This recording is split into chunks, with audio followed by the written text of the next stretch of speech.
At the beginning of 2019, my Hyundai Sonata started having engine problems. I took it to a couple of mechanics, they all said the same thing. You have a timing chain problem. This is going to cost $1,700.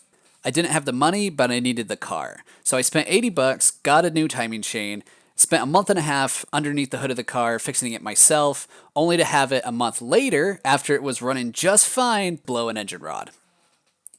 I ended up buying a used motor, putting it in my car, which took another 2 months, only to find out that that motor had, guess what? Valve problems. So now I just hate cars. I hate cars with a passion. They have bit me in the back. I don't have any money, and I cannot afford to just keep buying used cars just to keep fixing them up. It's just wasting my time and my money. Overnight, I was converted to the world of motorcycles. I had never ridden one before, but I knew three things. They were easy to fix, they were cheaper than a car, and they were fuel efficient. That was good enough for me. But when I went to the market, I found out that even used motorcycles can be expensive. And then I discovered something.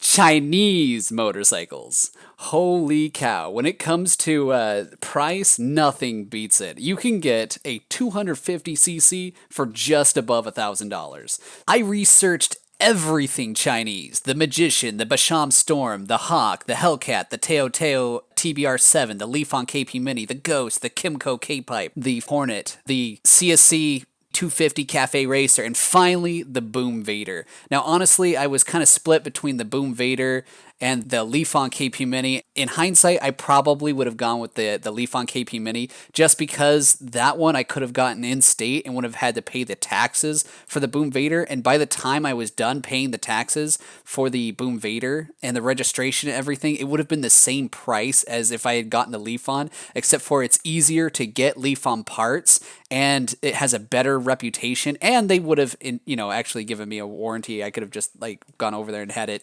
fixed. Though I will never forget the day that my Boom Vader showed up. It was a beautiful day outside. The biggest truck I had ever seen drive down my street parks in front of my house. The smiling driver gets out, says sign right here. He opens up the gate of the truck, drops this giant box that has Boom written all over it, right? We push it across my driveway to the side of the house. This is my first motorcycle ever. I cannot wait.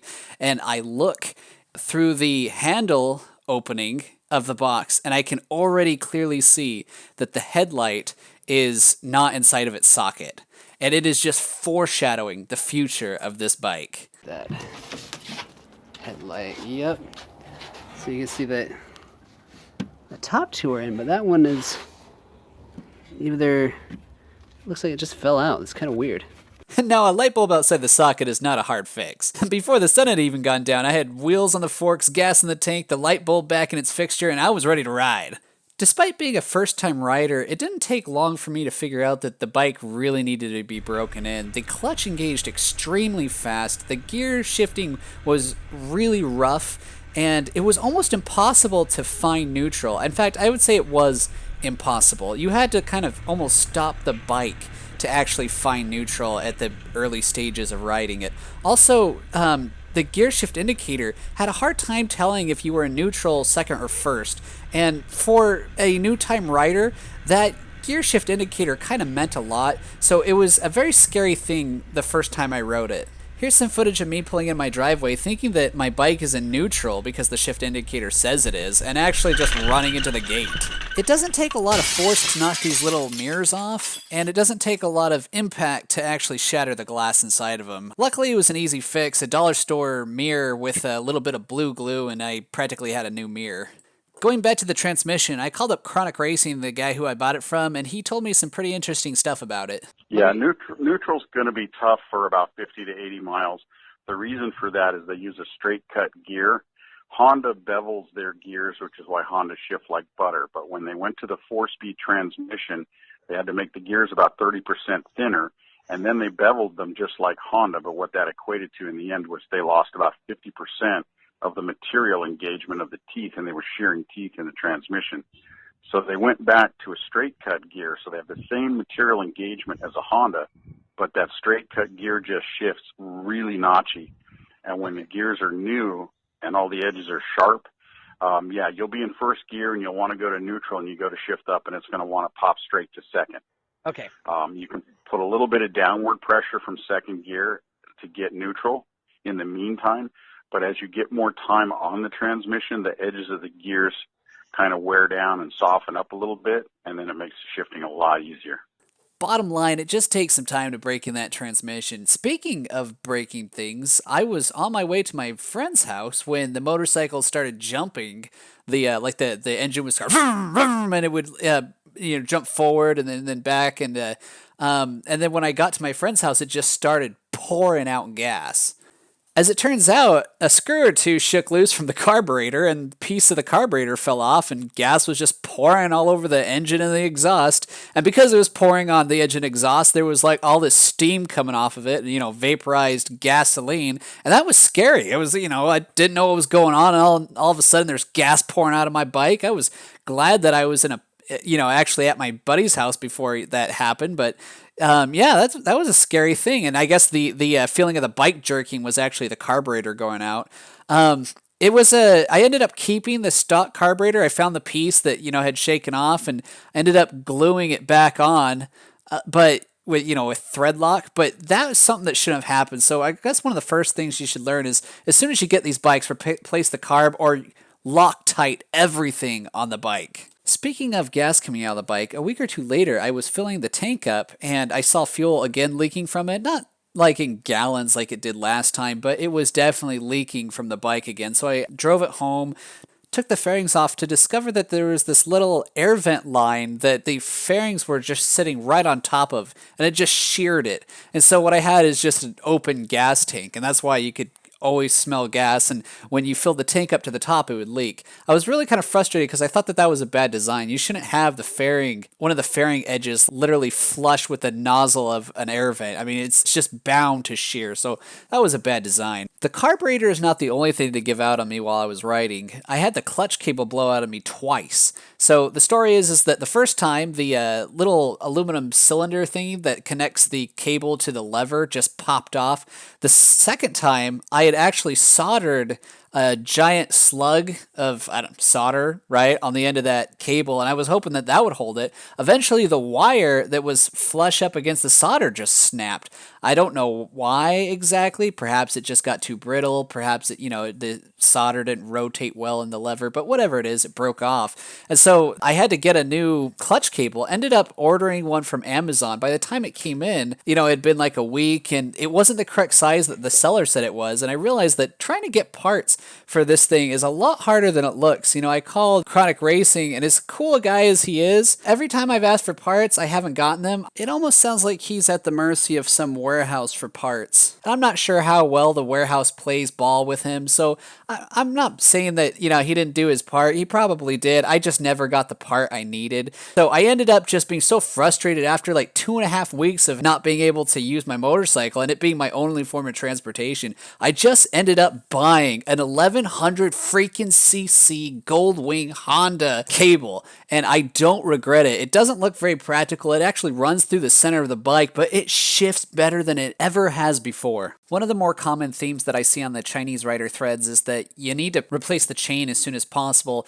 The reason being is that the chain is just kind of a dirty metal and it keeps on stretching. I thought that was my problem too for quite some time until around 800 miles when I was adjusting the wheel. I found out that the axle was bent. Now, I'm not a heavy guy and I haven't done a lot of stunts on it, so I was very confused why the axle would be bent. My conclusion is it just came that way. The solution was simple though. Just make sure that the bend of the axle is towards the front of the bike. Probably the most common thread I see about this bike is the engine mounts breaking. While I was looking into the ghost tension problems, I took the sprocket cover off my bike, revealing a broken weld where a nut should be and a sheared off transmission mount bolt. I went down to Copper State with the broken mount bolt, said I need an exact copy of this, and they gave me an exact copy of it, and it broke exactly the same way. Later I went to Aces and they gave me a 5/16 grade 8 bolt, and it has been working ever since, so never fear, there is a bolt that won't shear somewhere out there. The exhaust is one of the biggest eyesores on this bike. You can clearly see burrs on their relief cuts, the welds just look nasty, overall it's corroded faster than the rest of the bike, and it gives you no clearance to change the oil. This is another one of those things that I think Chronic Racing explained best. Yeah, they went to a two-piece exhaust and they routed it really stupid, and I'm hoping they'll fix it in the near future. It's a flaw in the pipe design because they had a one-piece pipe and they got with the pipe manufacturing company and said, no, we need a two-piece pipe, and for whatever reason, their jig changed and it placed the pipe right under the drain bolt. Now, there are aftermarket exhausts readily available for this bike. You can get them on Amazon for like 80 bucks, so I can't complain too much, especially considering that the overall price of the bike was $1,200. You could almost just consider the exhaust as part of the expense of the bike. But as far as the stock exhaust goes, yeah, it's pretty crappy. There was a few times while I was driving where I heard a metal clink, just like clink, clink, clink, clink, clink, and I thought it was my transmission. It ended up being the kickstand was loose and was hitting the street. I don't know why it was hard for me to find a happy place. If it was too tight, it's like I couldn't use the kickstand, and if it was too loose, it would just keep falling down. What I ended up doing is using a piece of elastic band to keep it up while I was actually running, and I just left it there. This bike has always smelled like gasoline. It is possible that the gas cap just doesn't seal very well. And speaking of gas cap, every time I take the gas cap off, I can clearly see that corroded paint is falling into the gas tank, and it makes me wonder if that's affecting the fuel filter and the overall performance of the bike in general. Did I forget to mention that the exhaust blows directly onto the right turn signal? Yeah, it kind of melts it. The forks have gotten uncomfortably loose a couple times now. The solution has just been to take an engine hoist, lift up the front of the bike, and use a hammer and a screwdriver to tighten the steering nut. Sometimes the handlebars get loose and I'll use a wrench on them.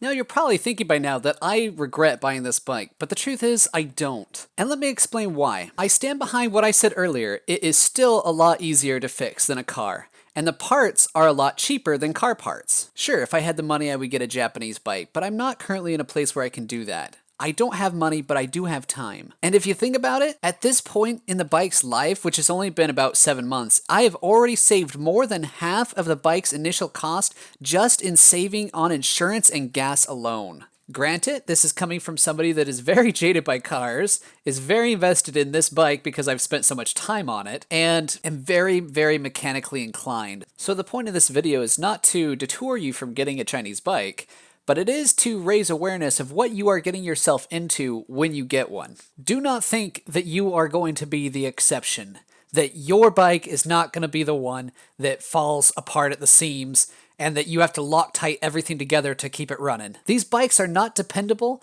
until after they've been broken in and you've replaced all the crap parts with the good solid quality ones. If you are mechanically inclined and you are willing to sacrifice the time and resources it takes to transform that bike from a piece of Chinese garbage into something that you can be proud sits on your driveway, then yes, it's worth it. By the way, I would like to see more videos like this. I'm afraid too many people are buying Chinese bikes, and instead of spending the time required to break in and maintain their bike, they just end up trying to resell it or throw it in the trash. But I believe there are people like me out there who are not in the greatest financial situation, who are mechanically inclined, but need to know what problems they're going to face if they buy that kind of bike. And to that end was this video created. So, believe in yourself, never give up on your dreams, and keep on riding.